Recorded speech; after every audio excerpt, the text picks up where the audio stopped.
Olá pessoal, boa noite para vocês que acompanham o Diário de Pernambuco, aqui no IGTV, aqui na Linha do Tempo, e olá também para vocês que acompanham ao vivo.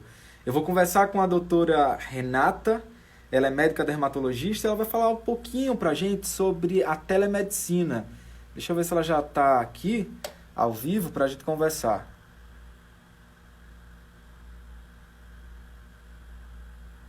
Pronto, estou só esperando ela entrar para a gente conversar. Deixa eu ver aqui. Renata Furtado. Boa noite, José. Boa noite, pessoal. Boa noite. Tô só esperando a doutora Renata entrar, tá certo? Só um instante. Deixa eu avisar aqui.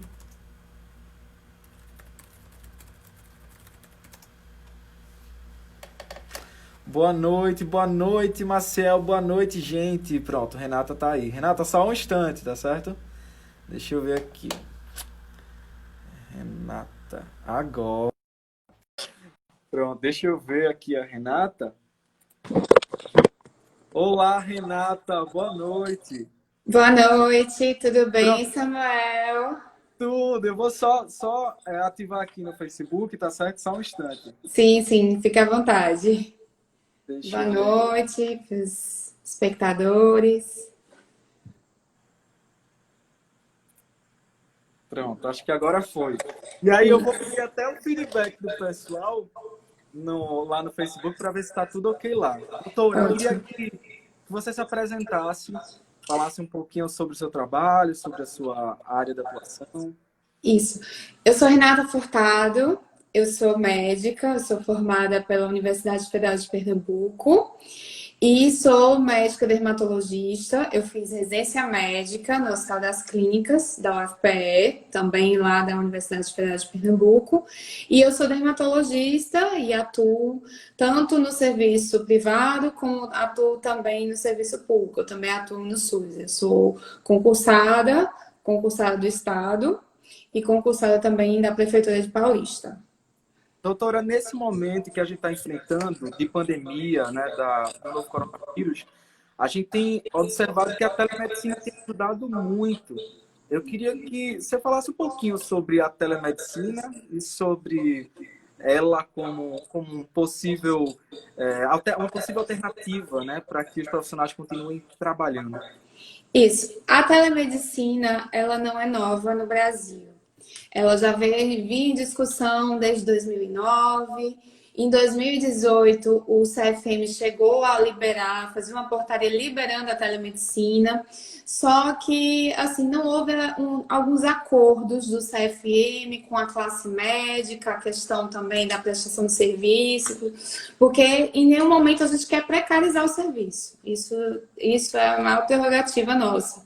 Então, ela foi revogada em 2018 e ela ressurgiu por conta da pandemia do novo coronavírus. Por quê? Nós médicos, nós não devemos em nenhum momento abandonar os nossos pacientes. A gente precisa manter o cuidado, o tratamento com os pacientes e a gente sabe dos riscos que o paciente tem numa questão de pandemia. O paciente ele se desloca, o paciente vai ficar numa sala esperando para consulta, vão ter outras pessoas, tem também os colaboradores do consultório, e isso tanto, e o contato também com o profissional de saúde. Então, para reduzir um pouco esse risco, tanto do profissional quanto do paciente, a telemedicina foi autorizada no Brasil e ela foi autorizada por enquanto durante a pandemia, durante esse estado que nós estamos, que é o chamado estado de calamidade. Entendi. Então, Uma dúvida, como funciona? Existe um aplicativo, existe uma plataforma, ou até pelo WhatsApp a gente consegue manter essa consulta? isso, vou conversar sobre isso. A telemedicina, ela deve ser da mesma forma que nós fazemos no consultório. Então, como é que a gente faz isso? O ato médico, ele precisa ter um registro de prontuário. A gente vai abrir para anotar todos os sintomas que o paciente diz, idade, vários dados, os dados que a gente precisa ter e armazenar também. Então, nós fazemos esse armazenamento da mesma forma. O paciente ele tem o exame físico, no caso da telemedicina, normalmente vai ser pelo a câmera ou a parte de fotografia, tudo. E a gente vai dar um diagnóstico para o paciente, para ele vai saber o que, que ele tem e o tratamento. Então, normalmente na telemedicina, deve ser feita através de plataformas. Existem plataformas médicas que foram desenvolvidas para este fim. Então, não é feita por rede social, por exemplo, WhatsApp, Instagram, Facebook, porque essas mídias sociais, os termos delas de uso, elas não suportam esse tipo de atendimento. E o atendimento médico, ele preconiza são muitas coisas. A gente, primeiro, registro dos dados. Isso é fundamental. Por quê? Porque aquilo é um documento. Então, o paciente, se ele necessitar, por exemplo, ele necessitar de revisar, de avaliar aquele atendimento médico, ele pode solicitar ao médico. E o médico, ele deve fornecer para o paciente. Então, poucos sabem, mas nós temos a obrigação de deixar esses dados, pelo menos no mínimo 5 anos. Então, o paciente, ele pode, mesmo que ele vá para outro local, ele volte, ele tem o direito a receber esses dados, caso ele solicite. Então, da mesma forma, nós devemos fazer na telemedicina. Então, nós armazenamos esses dados, o paciente também, a segurança dos dados, por exemplo. Esses sistemas, eles têm muito a questão de criptografia. Por quê? Porque a gente não pode ter vazamento de dados. Entendeu? A gente garante que o paciente ele tem o sigilo, que é a mesma coisa que a gente faz ao vivo. O sigilo médico, que você não pode revelar. O médico ele não pode revelar. Ele tem algumas situações de exceção que o médico ele pode revelar o sigilo do paciente. Mas, da mesma forma que nós fazemos presencial, ao vivo, nós devemos fazer também na telemedicina. Então, e tudo isso é muito importante. Então, tudo isso fica armazenado conosco. Então, são programas seguros, tem criptografia, tem a questão de assinatura eletrônica dos dados. Então, para realmente aquele documento, porque através da telemedicina, todos esses documentos vão chegar para o paciente. Por exemplo, a prescrição médica, a solicitação de exames, por exemplo, declaração de comparecimento, atestado. Tudo isso são documentos e documentos que a gente tem que comprovar a veracidade. Então, esse suporte é fundamental. Então, são plataformas. Normalmente, os médicos eles adquiriram essa modalidade de atendimento para poder manter os atendimentos durante a pandemia e realmente teve esse curso, tudo, para que realmente seja dessa forma. O atendimento ele não vai mudar. Praticamente, a única diferença é que nós não vamos estar presentes. O que, assim, a gente não é o que a gente gostaria, porque, assim, a gente gosta de estar com os pacientes, a gente quer estar ali, tete a tete, face to face com o paciente, a gente não quer estar na frente do computador, vendo o paciente no computador. Mas foi a situação que nós nos encontramos que fez toda essa mudança. Talvez, pelo que eu tenho lido, pelo que eu tenho visto de algumas aulas, pode ser que a telemedicina realmente ela se implante e realmente ela perdure muito mais do que a pandemia. Mas aí vão ser outras discussões, tudo. Ô, doutora, o pessoal que está assistindo agora, eu quero agradecer a vocês que estão assistindo aqui no Instagram e agradecer também a vocês que estão assistindo no Facebook. Olha, essa é a primeira entrevista simultânea, né? Com você. Ah, é? Sou pioneira, que bom, legal. Nunca me vi tão doidinho assim, porque tá no Instagram e tá no Facebook aqui. Eu imagino para ler os comentários, né? Eu imagino para fazer assim, a questão dos comentários, né? Assim, vai passando assim super rápido, às vezes a gente não tem como dar uma olhadinha. Então, gente, eu tô olhando para vocês aqui no Instagram e tô olhando também para o Facebook, viu? E a gente tá trazendo Renata Furtado. Ela é médica dermatologista e ela tá falando sobre a telemedicina. E aí, doutora, tem fone de ouvido? É o ideal. Normalmente, o ideal é o atendimento é portas fechadas, para que na minha casa tem poucas pessoas, mas às vezes na casa tem muita gente, então porta fechada, fone de ouvido, tudo, para que realmente a gente consiga dar esse sigilo. É o ideal. Entendi. E aí, essa é a questão. A pandemia, né, a questão da telemedicina, na sua visão, ela vai além da pandemia, a telemedicina? É um avanço? Olha, eu, assim, eu vejo, isso não é só o que eu penso, mas eu tô vendo de outros colegas, de especialistas, mas assim, provavelmente sim, porque na realidade o mundo mudou quando a gente dormia. A gente dormiu, quando acordou, o mundo era outro. Assim, a pandemia trouxe muitas mudanças, mudanças extremamente rápidas, e acho que a telemedicina vai vir para ficar. Eu acredito que ela vai sofrer muitos ajustes, alguns ajustes vão ser necessários para que ela continue sendo útil, mas eu acredito que ela vem assim para ficar. Eu acho que ela tem coisas boas, assim, de ampliar um pouco o atendimento, ampliar o acesso de saúde para o paciente. Então, acho que pode ser sim. Inclusive, ela está sendo usada não só na rede privada, como também na rede pública, né? A gente tem alguns aplicativos da prefeitura, atende casa, então também são experiências aí com o coronavírus para ajudar as pessoas, para desafogar um pouco as emergências, deixar o atendimento de forma mais segura. Então, também foi uma estratégia também que foi adotada também no Serviço Único de Saúde. Entendi. E aí, outra pergunta que eu faço é: existe um horário para consulta? Vocês marcam esse Sim, horário? eu atendo em horário marcado. Normalmente a secretária do consultório que eu já atendo, ela faz as marcações, ela verifica a questão também dos valores, pagamento, tudo, e ela faz o agendamento do horário agendado. Eles têm horário porque como eu trabalho na quarentena, eu não estou, eu trabalho também, estou ajudando também de frente, então aí eu concilio o meu trabalho com a telemedicina. Mas aí a gente faz o atendimento marcado. Mas isso é opcional, isso pode ser de cada médico. Mas eu acredito que todos trabalham em horário marcado mesmo. Porque é como se fosse tudo igual ao consultório. Eu não imagino assim que a telemedicina vai ser tão diferente do consultório. A única coisa é mais a questão física, o presencial mesmo, que se tornou um pouco mais diferente. Entendi. E outra pergunta que eu faço é: existe uma especialidade em específico ou qualquer especialidade de saúde pode utilizar a telemedicina? Qualquer especialidade, assim, existem outros profissionais de saúde que não são os médicos, por exemplo, os psicólogos já estavam usando essa parte de telesaúde, né? Não seria telemedicina, mas seria telesaúde que engloba todos os outros profissionais. Para a medicina foi um pouco mais novo agora, né? Mas a gente já tem algumas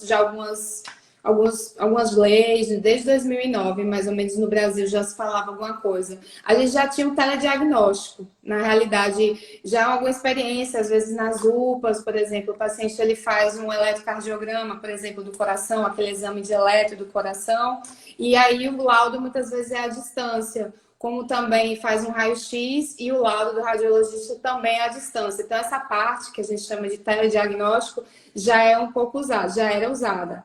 Ainda não tinha sido para a parte de atendimento mesmo. Atendimento médico ainda não tinha sido realmente totalmente legalizada. Entendi. E aí, doutora, eu quero agradecer imensamente você ter aceitado esse convite. Eu fico nervoso quando eu falo com o médico. Já disse isso a todo mundo já. Não, fique tranquilo, relaxe, relaxe. A gente está aqui para conversar, para trazer informações assim sobre tirar dúvidas, porque assim é algo novo. Nós também estamos em adaptação, assim. Às vezes a gente está atendendo assim a minha experiência já em alguns atendimentos, às vezes a internet acaba caindo, entendeu? Então, assim, às vezes a gente conta um pouco, às vezes demora para entrar no sistema. Existem algumas falhas. Hoje a gente tem como implantar a telemedicina. A telemedicina, nós temos evolução tecnológica grande, então, assim, é bem possível, mas ainda tem falha. Às vezes é difícil, às vezes cai, mas a gente dá um jeito de poder fazer esse atendimento, dar continuidade aos pacientes que já estavam em acompanhamento e até mesmo ajudar um paciente novo. porque a pandemia existe, mas os pacientes continuam, vão ter, por exemplo, os pacientes dermatológicos vão continuar. Tem muita gente fazendo muita irritação, por exemplo, nas mãos, por conta de uso excessivo do álcool, de lavagem excessiva das mãos. Então, tudo isso nós estamos para ajudar mesmo. E a gente faz pequenos ajustes, mas no fim eu acredito que o saldo seja positivo. Ô, doutora, a Anaí falou aqui no Instagram, e aí eu quero agradecer o Banite no Facebook, agradecer a Rita Leite, que está assistindo no Facebook, a Alejandra Pereira também está assistindo, e aqui a Anaí falou que eu tinha medo de injeção. É isso mesmo, acho que deve ter trauma de injeção. Na minha época, a mãe me pegava de um jeito que parecia um trauma. Pegava a criança, não sei se você já viu isso, pegava a criança, botava no colo e segurava de um lado e de outro, você já imaginava que o pior estaria por vir. Uma bezetacil? Bezetacil é um trauma na vida de muita gente. Nessa questão da pele, aí a gente tem utilizado muito essa questão do álcool em gel, né? E aí eu queria saber, o álcool em gel resseca a pele? É só demais. Só um extra, resseca a pele e sim. A gente pode usar um hidratante? Como pode sim. O álcool gel, ele deve ser usado naquelas situações que você não puder lavar a mão. Então, assim, nem todo lugar você vai ter uma pia com um sabonete disponível, água, sabonete para lavar a mão. Aí você usa o álcool gel, use mais na rua. Em casa, não. Em casa você vai lavar a mão, tá suficiente e ainda é superior ao álcool gel. O álcool gel usa na rua, mas realmente álcool resseca. Ele realmente resseca bastante as mãos. Então pode usar os hidratantes sim, para não deixar a pele frágil e tudo. É bem interessante sim usar. Mas mesmo assim, tem muita irritação. Os profissionais de saúde estão sofrendo bastante por conta também que o profissional de saúde ainda tem as luvas. Então, o profissional de saúde tem o látex, que também é outro irritante. Então, é mais difícil ainda. Mas para a população geral, sim, pode hidratar, deve. Doutora, eu quero agradecer muito você ter aceitado o convite de estar aqui.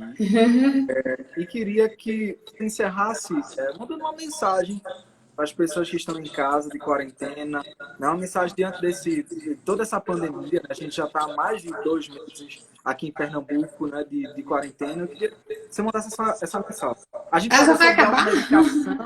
Já vai acabar? A gente falou É tão rápido, né? Acho que foi só uns 15 minutos. Porque normalmente quando eu participo de live, pelo menos 1 hora. A gente falou sobre automedicação e aí é um problema também que a gente traz isso. A gente está vendo uma procura muito forte, né, por farmácia, por automedicação. E eu queria que você falasse essa mensagem, mandasse essa mensagem para o pessoal. Bom, coronavírus, assim, foi algo totalmente surpreendente para nós. Para nós médicos, de forma geral, por exemplo. Eu não aprendi na faculdade. Ninguém aprendeu na faculdade nada, ninguém sabia nada desse vírus. Inclusive, quando se começou, se pensava que ele fosse parecido com o vírus da gripe comum, o vírus influenza, e foi se vendo que ele foi tomando outras dimensões, foi vendo uma doença mais complexa, mais difícil, mas nós estamos enfrentando junto com vocês, assim, nós como profissionais de saúde, nós estamos com vocês, nós estamos em eterno. Olha, eu passo uma parte do meu dia lendo sobre o mundo científico que está aparecendo sobre o coronavírus. Acho que o leigo não tem noção quanto tem de estudo, de artigo, de teste de drogas. Então, muitas drogas estão tentando testar. Algumas tiveram bom resultado, assim, um resultado que pode ser bom, nada assim comprovado, nada que realmente cure, nada que realmente possa hoje melhorar.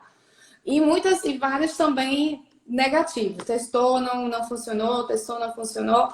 Então, o que eu diria para todos é cuidar de si, cuidar dos outros. Acho que nessa quarentena, nessa pandemia, a gente tem que ter o olhar para o próximo.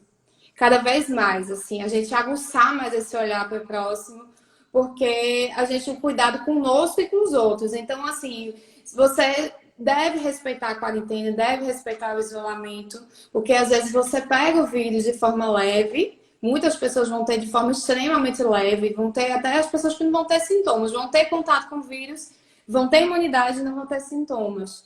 E a gente tem que ter esse cuidado para não transmitir para outras pessoas que podem ter muitos problemas. Então, as pessoas que têm problemas de saúde, os diabéticos, as pessoas...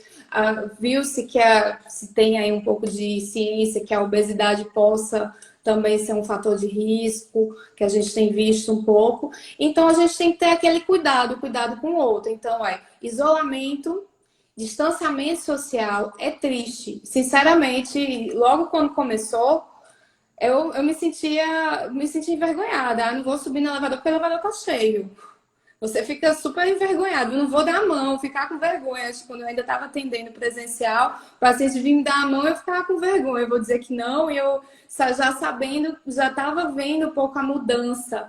Então, assim, é chato, porque nós somos altamente, nós somos brasileiros, nós somos altamente carinhosos. A gente gosta de abraçar, de dar a mão. Nós temos, é nosso hábito. E a gente teve que mudar. Então, é distanciamento social. É a questão da lavagem das mãos, limpar, fazer a higiene, lavar muito bem as mãos. O álcool gel, quando você não conseguir fazer essa limpeza das mãos, porque são as coisas que a gente realmente sabe que quebra um pouco essa transmissão. Então, tudo isso deve ser feito. Ô, doutora, nessa questão do álcool em gel, que é a pergunta, e aí vocês podem fazer perguntas, gente, tanto aqui no Instagram quanto no Facebook. Uma pergunta foi o seguinte, teve uma pessoa que perguntou, para quem tem vitiligo, o álcool em gel prejudica? Não, em nada. Nada, nada, nada, nada. O vitiligo é uma doença autoimune, ou seja, é como se o seu próprio organismo ele criasse alguns anticorpos, que seriam os anticorpos são justamente a chave para as doenças, para você expulsar os inimigos, os vírus, bactérias. E aí é como se ele, em vez de ele fazer essa defesa do seu corpo, ela vai acabar lhe afetando. Então, o vitiligo, ele só causa aquelas manchas, vai perdendo a cor da pele. Mas o álcool em gel nada influencia. O que às vezes pode ter cuidado, quem tem tendência, quem tem o vitiligo, é que às vezes um trauma muito forte, por exemplo, uma pancada, um machucado, alguma coisa que possa ferir a pele, pode fazer com que apareça lesão. Mas o álcool gel não tem problema nenhum, pode usar. Lavar a mão, tudo, não tem problema nenhum. Entendi. E aí, doutora, o pessoal está perguntando sobre cloroquina, né? Nos estudos que você tem, se você tem Nossa, é uma acessado. polêmica. Olha, é uma polêmica. Do mesmo jeito que a gente encontra alguns estudos que ela diz que ela pode ter um efeito positivo, melhorar um pouco os sintomas, a gente encontra muitos dizendo que não melhorou a mortalidade, não melhorou a gravidade da doença, e ela ainda é muito controversa. Então, assim, o Conselho Federal de Medicina liberou o uso da hidroxicloroquina, certo? Existe a hidroxicloroquina e a cloroquina. A cloroquina é uma forma mais antiga da hidroxi, ela é um pouquinho mais tóxica do que a hidroxicloroquina. A hidroxicloroquina é um pouco mais leve. Então, o Conselho Federal de Medicina deixou que nós pudéssemos prescrever tudo, mas a gente orienta o paciente que o tratamento ele é experimental e os riscos que podem ocorrer por conta do uso. A hidroxicloroquina, ela é muito usada, acho que poucos, não sei se muitos sabem, mas hidroxicloroquina é uma droga muito usada na dermatologia, talvez uma das especialidades que mais usem, exceto a reumatologia, que talvez use até um pouco mais que a dermatologia, mas nós usamos muito, nós temos bastante experiência com a medicação. Mas como ela tem um contexto de uso normalmente associado com a azitromicina, então que são drogas que podem dar arritmia, então as duas juntas, fora também a questão do vírus, que a gente não sabe se ele causa alguma inflamação no coração, pode predispor a alguma arritmia. Então isso toda vez é conversado com o paciente que existem esses riscos e normalmente deve ser dado ou deixado em prontuário. Às vezes eu peço para o paciente ler e assinar um termo de consentimento chamado termo de consentimento livre e esclarecido, que eu digo que exatamente que ele é uma medicação experimental e que eu não posso dar garantia de resultado. Então é mais ou menos dessa forma que a gente está usando para os pacientes. E aí, para o pessoal que entrou depois, eu queria que você falasse nessa questão da telemedicina. Existe um aplicativo que a gente baixa? Vocês indicam um aplicativo para a gente baixar? Não, não, normalmente não. Nós aqui temos um programa de plataforma e que a gente faz essa conexão, a gente se conecta com o paciente para que ele entre, para participar da consulta, tudo, fazer todos esses registros e aí faz essa comunicação. Inclusive os documentos vão tudo, todos esses documentos vão todos com ele, com o paciente. E o receituário, normalmente na telemedicina, é o que a gente chama de receituário digital. Por exemplo, é diferente se eu escrever, por exemplo, se eu fizer um receituário num papel e assinar, e, por exemplo, escanear ou tirar fotografia, é diferente. Então, esses são termos totalmente diferentes do ponto de vista até mesmo jurídico. Então, por isso que a telemedicina tem vários detalhes, assim, essa questão de dados, de criptografia. Então, por isso que ela não deve, em nenhum momento, deve ser banalizada. A gente não faz consulta pelo WhatsApp, a gente não faz consulta por Instagram. Eu tenho Instagram profissional e muitas pessoas às vezes solicitam. E eu sempre converso, assim, olha, infelizmente não pode, o Conselho Federal de Medicina ele não permite, e a gente deve seguir os protocolos e as etapas, porque a gente tem que garantir que tudo seja feito de forma segura, de forma privativa para o paciente, que eu não cause nenhum tipo de problema para ele também. E aí, a Cássia perguntou aqui no Instagram o seguinte: meu filho usou álcool em gel e a pele da mão ficou saindo. Pode ter sido alergia? E aí a outra pergunta também é o álcool em gel. Tenho minha dúvida. Se eu com minhas mãos sujas, ele vem a ter eficácia. Essa questão de ter descamado, sim, pode ter sido irritação, sim, pelo álcool em gel. Mas aí, assim, dizendo assim, bem a grosso modo, que a gente teria que ver, fazer uma avaliação, tudo, mas pode ter sido sim. Então é importante, depois desse muito uso de álcool em gel, fazer uma hidratação das mãos. Existem, inclusive, produtos que são específicos para essa área, então pode fazer sim, que ajuda a melhorar. Com relação ao álcool em gel não suja, pelo contrário, ele limpa. Esse vírus, ele é uma coisa que ele tem de característica, que ele quase tudo com ele sai.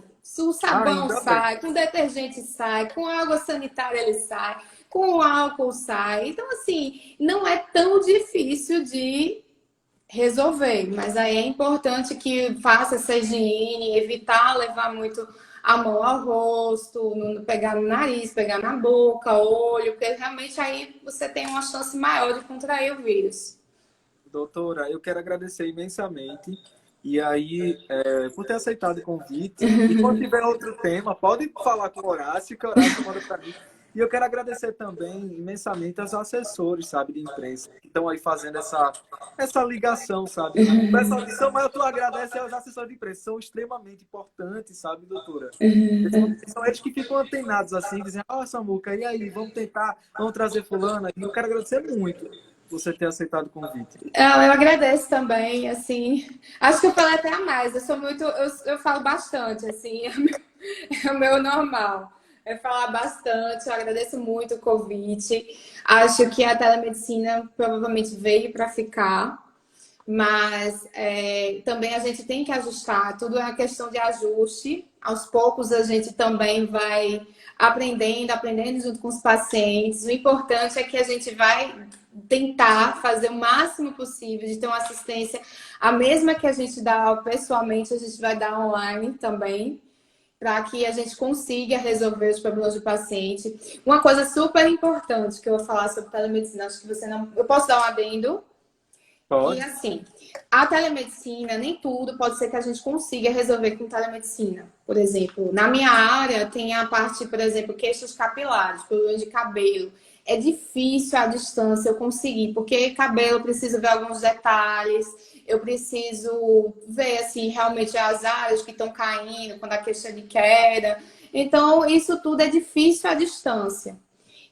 A gente lança mão de vários instrumentos ao vivo, que realmente ampliam, que melhoram mais a imagem, para que a gente possa ver mais detalhes. Então, isso muitas vezes a gente não consegue, isso online, por enquanto, né? Pode ser que futuramente, né, Em outros países é possível, por exemplo, nos Estados Unidos já é, mas lá a telemedicina já está assim há muito tempo.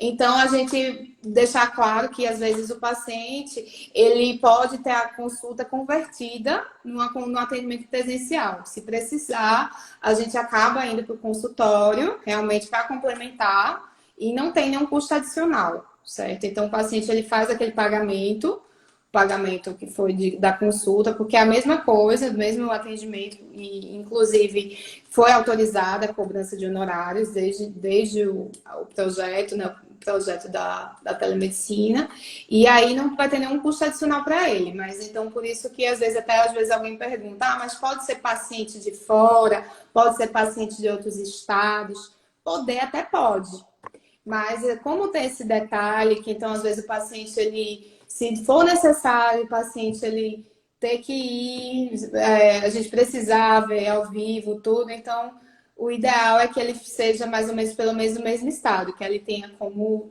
chegar ao consultório se for necessário. E Entendi. normalmente também, antes do atendimento, a gente entrega também um termo, conversando sobre a telemedicina, para que o paciente entenda e ele tem que declarar que está ciente assim, dessa nova modalidade. Entendi. Doutora, muito obrigado. Boa noite. Nada, Desejo boa para toda a noite. sua família. E outra, quando tiver outra sugestão de tema, é só avisar, viu? Aí o que é que eu vou fazer? Como eu vi que no Facebook tem um delay muito forte, eu quero aí eu vou deixar o ponto de ouvido aqui para escutar se até o final. Gente, eu quero agradecer a vocês do Facebook que assistiram esse material. E o pessoal do Instagram fica aqui, viu? Oh. Quero agradecer muito. A E live aí, vai quando ficar salva? Vai ficar vai ficar salva? salvo aqui e no Facebook. Então, Ah, gente, eu vou só me despedir aqui, viu, no Facebook. E aí, até a próxima para vocês. Espera chegar. demora.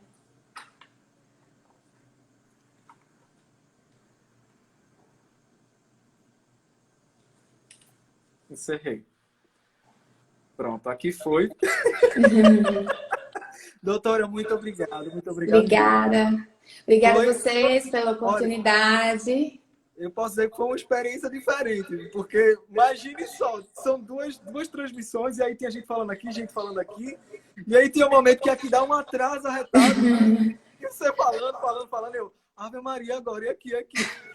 Mas são experiências diferentes para todos. De repente, nós viramos aquele desenho animado, os Jetsons. Agora, tudo, né? Tudo é no computador. Enfim, nós Isso é tão mudamos Black Mirror. radicalmente. De Já assisti repente. Black Mirror? Sim, sim, adoro. Muito Black Mirror isso. Muito. Nós, de repente, viramos Black Mirror total. Eu quero agradecer muito, viu? Obrigado pela sua simpatia, obrigado por ter levado um pouco de conhecimento pro pessoal. E obrigado demais. Se cuide, viu? Sim, obrigada. Se Vai ficar cuidem salvo aqui. todos. É. Tchau, tchau. Até a próxima. Até. Gente, eu conversei com Renata Furtado e vocês participaram agora de um momento histórico aqui aqui para mim, enquanto profissional. Porque foi isso, gente.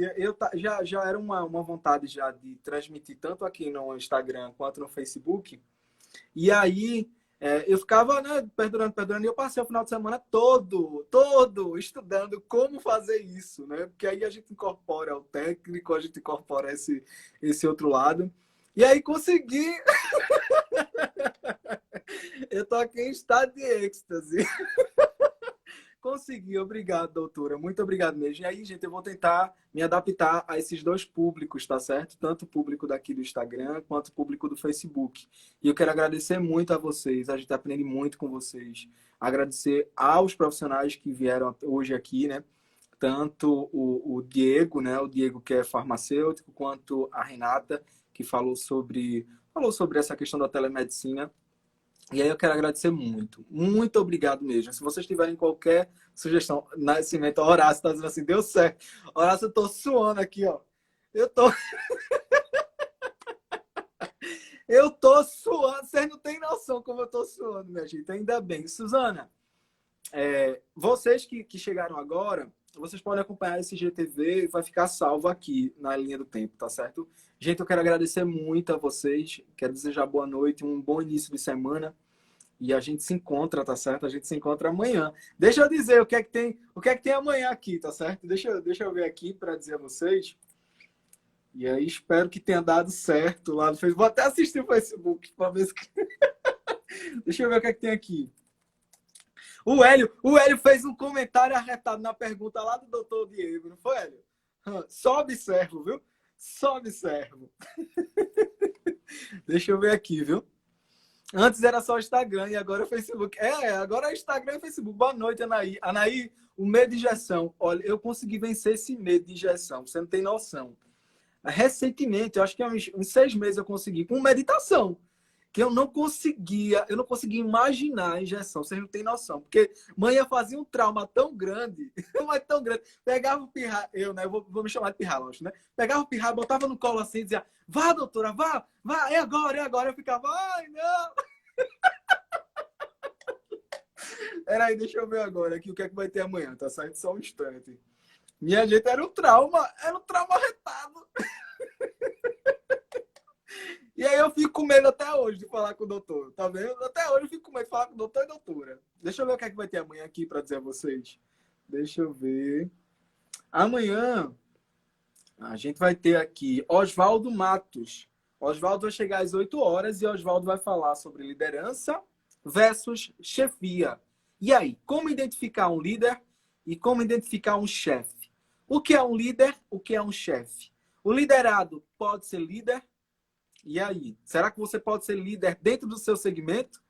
É uma questão aí super interessante, principalmente para quem faz administração, para quem gosta de analisar essa questão de empresa, né? E aí, hein, gente? O que é que vai ser? O pessoal está dizendo, ele vai estar no TikTok. Gente, eu não consigo fazer aquelas dramatizações do TikTok. Doido para fazer. Juro. Amo essa questão de Carminha, né? Faz uma dublagem de Carminha, de Nazaré e tal. Tento, mas não consigo. É espontâneo. É espontâneo. Um cheiro enorme para vocês. Boa noite. E a gente se encontra amanhã, tá certo? Cadê? Pode usar álcool em gel. Sim, a Renata falando. Para quem me perguntou sobre albino, pode usar álcool em gel normal. Os albinos precisam de bastante protetor solar. Olha aí. Doutora, muito obrigado. Boa noite. Fiquem com Deus. Bel, um cheiro enorme, Bel. Obrigado a vocês que me acompanham aqui e ficam aqui até o final. Ficam até o final. É o mesmo grupo que fica até o final aqui para conversar, né? Eu quero agradecer muito, um cheiro para vocês. A gente se encontra amanhã, tá certo? Um cheiro enorme e até amanhã. Tchau, tchau e até lá. E aí, a Suzana tá dizendo, me convida para uma live também. Suzana, fala comigo, vai lá no @SamuelCalado e fala comigo. Tchau, Anderson. Cheiro para tu. Tchau, tchau.